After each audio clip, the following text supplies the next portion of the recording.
郭富城郭天王曾在16年端午喜提一辆法拉利 F4K， 售价高达1680万人民币，全球限量40台。仔细观察，我们还能发现，郭天王的这辆 F4K 在40台中编号为1号 F1 靓号，上赛季世界冠军才有资格使用的号码，牌面拉满。身为跃马的顶级 VIP， 经证实郭天王还同时拥有法拉利599 GTB、法拉利 F50、法拉利恩佐、法拉利 F512M、法拉利360摩德纳、法拉利 F355 等诸多车型。郭天王也丝毫不掩饰自己对跃马的喜爱。在2003年购入新车法拉利恩佐不久后，就让他在专辑中亮相。其中令人感到疑惑的是，关于郭天王是否拥有法拉利 F40 这款老车，却一直存在疑点。网传法拉利恩佐的购买条件之一，就是要同时拥有 F40 和 F50 这两款老车。为何 F50 和法拉利恩佐在郭天王的收藏中频频露相， F40 却不见踪影？这不符合他资深跃马迷的形象。也有人说，郭天王是在1993年当选4大天王后，一举成为 T0 级顶流，而法拉利 F40 在1992年就已经停产，在当时成交价高达100万英镑。其实对于当年的郭天王来说，也是一笔巨款，所以非常遗憾地错过了这款车。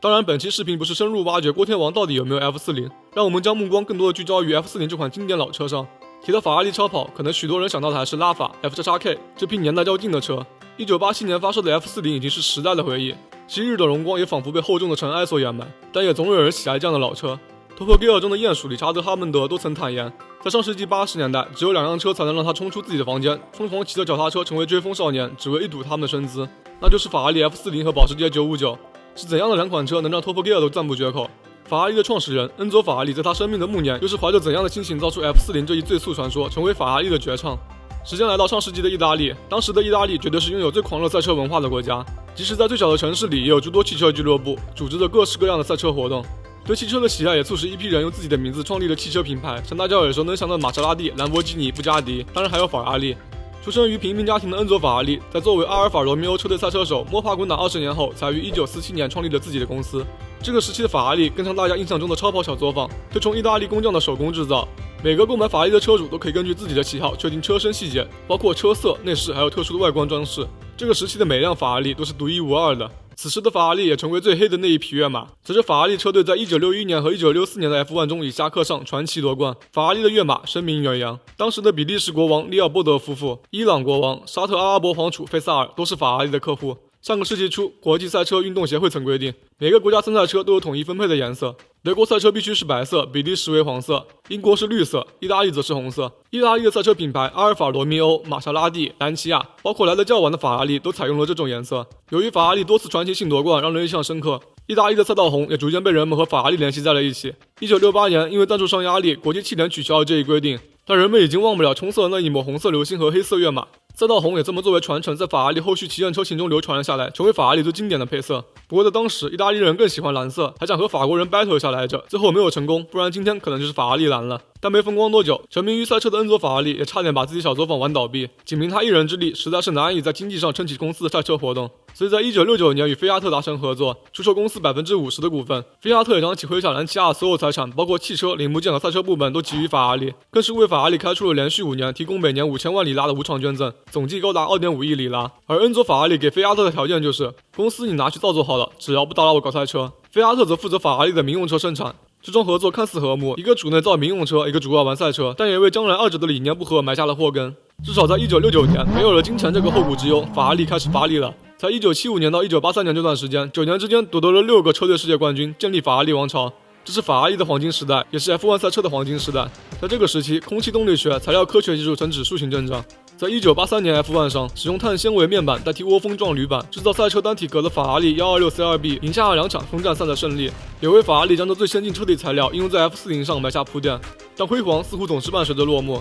1983年也成为了法拉利粉丝在80年代最后一场盛大的狂欢。至此之后，法拉利就在赛车领域一蹶不振。直到16年后的1999年才重得车队冠军。引以为傲的赛车频频失利，当时就有不少传言，法拉利的巨人恩佐·法拉利这个已经快90岁高龄的老人，是否也拜倒在时间的力量下？他是否正带领法拉利走向没落？1987年，保时捷959正式发售，打破这场僵局。在当时被誉为未来之车，其最高时速可达200英里，换算下来约为321公里每小时，远超法拉利当时最先进的车型法拉利特斯塔罗萨的290公里每小时。1987年恰巧也是法拉利公司成立的40周年，恩佐·法拉利决定造一辆双涡轮增压车型与保时捷959争锋。这辆承载法拉利期望的车便是法拉利 F40， 数字40代表40周年庆的意思。虽然恩佐·法拉利从未在公开场合宣称过 F40 对标就是保时捷959，但在当时法拉利内部都流传着一句话：最快的公路跑车必须是法拉利。恩佐法拉利找到了传奇设计师尼古拉马特拉齐，他也是法拉利288 GTO 布加迪 EB110的设计师。恩佐法拉利对他说：“制造一辆世界上最好的汽车，结果是法拉利史上最伟大的超跑之一。”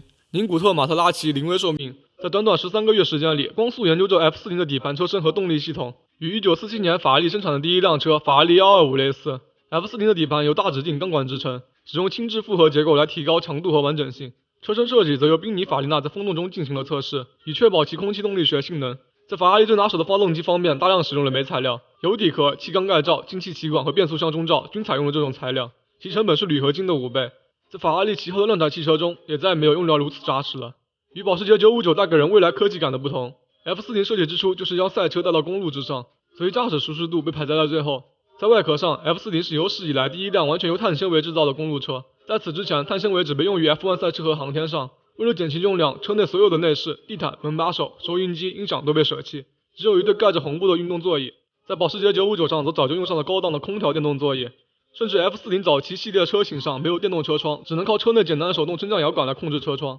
而车门门栓则是储物合离跟光秃秃的拉线。如果说保时捷959是带给人体验最先进的汽车科技， F40 就是为车主带来最原始的驾驶体验。与简陋内饰形成极端对比的是，继承自法拉利288 GTO 的 IHI 4冲纯90度双涡轮增压和中忍 V8 发动机的马力，峰值功率输出为478码。所以在精简了这么多冗余内饰后，法拉利还是贴心的为车主留下了空调，因为怕驾驶员有坐炕的感觉。当时法拉利 F1 的车手米歇尔·阿尔伯雷托将 F40 比作一头难以驯化的狼狗，你可以抚摸它，但始终要小心不要被它反咬一口。在他讲述自己的驾驶体验中，有一次仅仅是在红绿灯处的加速，涡轮喷射的火焰差点将一名身后骑自行车的人烧伤，足以见得法拉利在 F40 上的不妥协。甚至在 F40 的定制上，车身外壳只能使用法拉利经典的赛道红，座椅也必须用红布覆盖。被称为上帝之手的马拉多纳非常喜欢黑色的汽车，在1987年买了一辆黑色的法拉利特斯塔罗萨，他曾要求法拉利为他定制一台纯黑色的法拉利 F40，却遭拒绝，不得已接受了红色的法拉利 F40。但是据说他在拿到车后，震惊于内饰的简陋，一气之下就把 F40 丢车库里吃灰了。在 F40 上，恩佐法拉利展现出了他在赛车上不妥协的一面，贯彻了他将赛车技术运用到公路车上的理念。正是 F40 那简陋的内饰，让它比保时捷959轻了250千克，也让它的速度达到了惊人的201英里每小时，因为323公里每小时，超越了保时捷959的200英里每小时，成为世界上第一台突破200英里每小时的公路合法量产车型。现在法拉利在公路车上给人留下的极速印象，也大多是这辆车开启了先潮。在 F40 正式交车的那一年，菲亚特与恩佐法拉利的矛盾也再次爆发。菲亚特的管理团队想设计一款 F40， 定位是豪华的自动挡 V12 400i 双座跑车。恩佐法拉利对此非常愤怒，他认为这是暴殄天物，所以坚决反对。因为他的强烈抗议，这个项目被迫取消。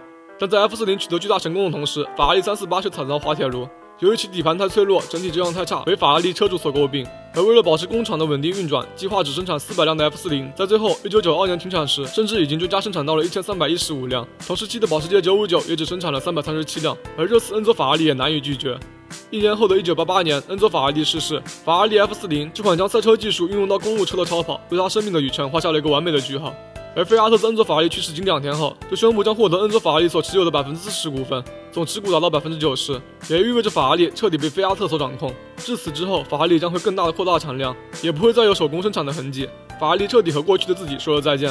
而在碳排放要求日益严格的今天，像 F40 这样的车更不会面世。F40 不仅成为了恩佐法拉利的绝唱，也成为法拉利的绝唱。